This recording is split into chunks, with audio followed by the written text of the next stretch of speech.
not every game's gonna make it big, no matter how much you've invested in it. Welcome to WatchMojo.com, and today we're counting down our picks for the top 10 most expensive video game flops. Before we begin, we publish new videos every day, so be sure to subscribe for more great content.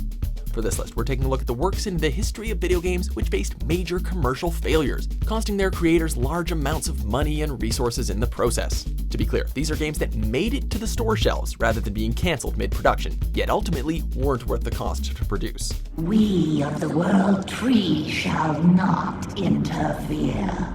The way is open. Number 10, Lair.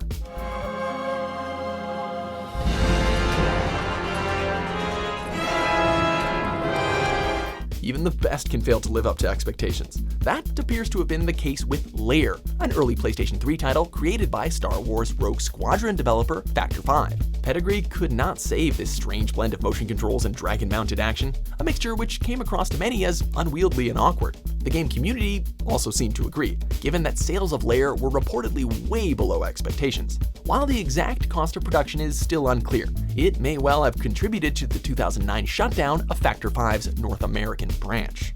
Move, girl! Our men need us! Number 9, Shenmue. It's not a movie. A world that transcends games.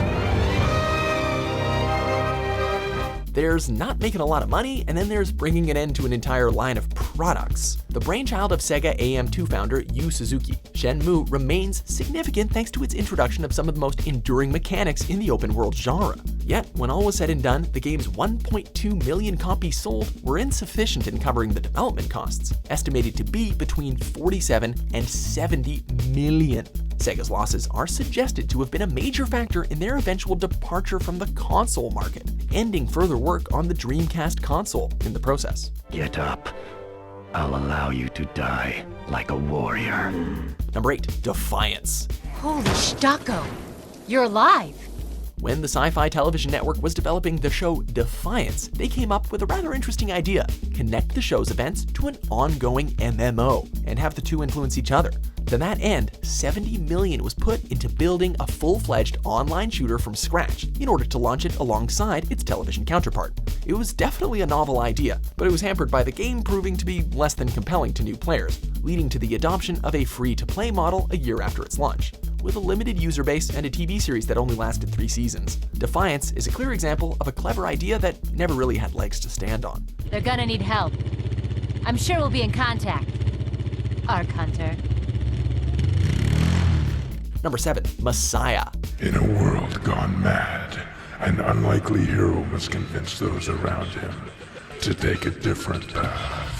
For several years, Shiny Entertainment toiled away on this third-person shooter about an angel sent to Earth to rid it of sin and corruption. Good luck, buddy. When it finally reached store shelves in March of 2000, Messiah was met with an overwhelming cry of meh from critics and general audiences alike. For many players, the unique premise wasn't enough to distract from underwhelming shooting mechanics and a variety of glitches. Exact sales figures for Messiah are scarce, though it's known that the game sold poorly enough that Shiny opted to cancel the console versions. Witness Messiah. Number 6, Pac-Man, Atari 2600 version. Then the Pac-Man heads for the corner spot, then he eats his fill of the power. How do you mess up a bona fide classic? Well, Atari managed to somehow do it with the 2600 version of Pac-Man, a glitch-ridden mess of a game, notorious among gamers for its embarrassing bugs and bizarre instances of slowdown. This game nevertheless had Atari's support once upon a time.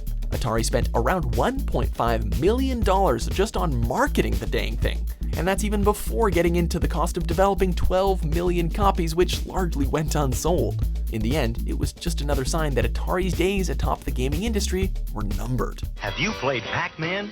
It's the new video computer game everyone's talking about.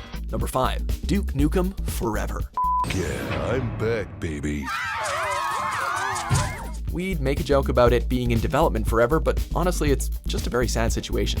Duke Nukem Forever was once an eagerly awaited follow-up to the acclaimed 1996 shooter Duke Nukem 3D, but interest soon plummeted as it spent more than a decade in limbo.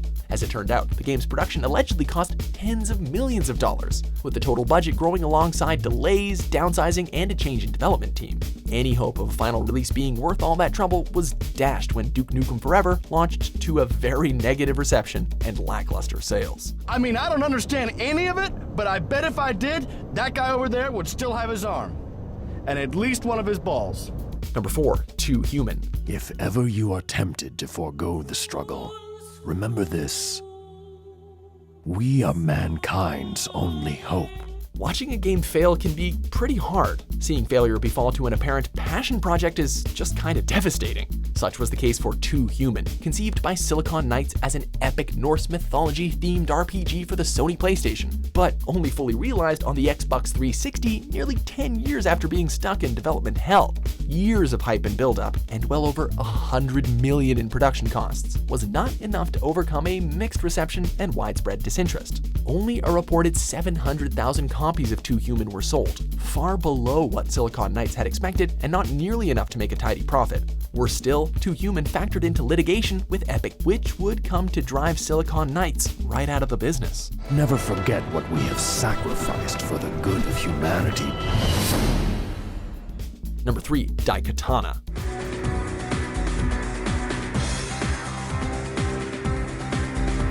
As the second project undertaken by the studio Ion Storm, Daikatana existed in part to show the company's creative and technical potential.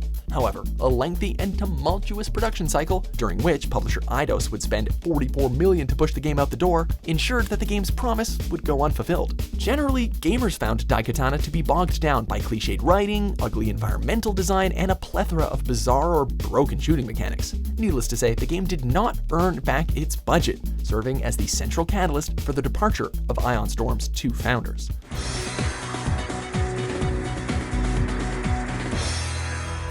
Number 2, APB, All Points Bulletin. But only one that matters.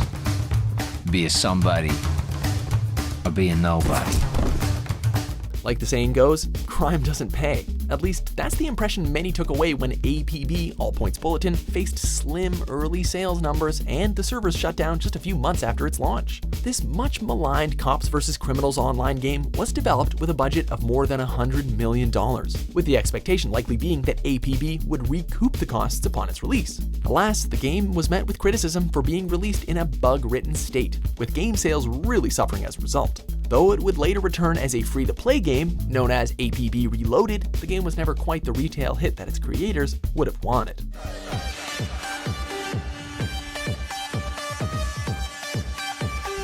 Before we unveil our top pick, here are a few honorable mentions.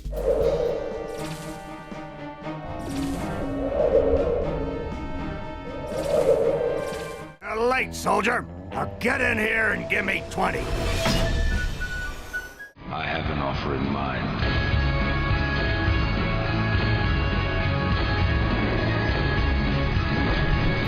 Number 1, E.T. the Extra-Terrestrial. If nothing else, managing to upend an entire industry and leave the future of gaming uncertain is definitely quite the achievement, we must say. Atari spent an undisclosed amount of money, speculated to be in the millions, on the rights to make a game based on the hit film E.T. the Extra-Terrestrial. It was a smart move in theory, but then Atari rushed the lead designer and pushed the game for release in Christmas of 1982, resulting in one of the most widely despised works in the history of the medium. This game not only had a major role in the $356 million debt that Atari supposedly had by that year's end, but it is also viewed as the final straw that set off the 1983 game industry crash. Finding a phone to call home and discovering the best thing on earth, a friend, E.T. Do you agree with our picks? Check out these other great clips from WatchMojo and subscribe for new videos every day.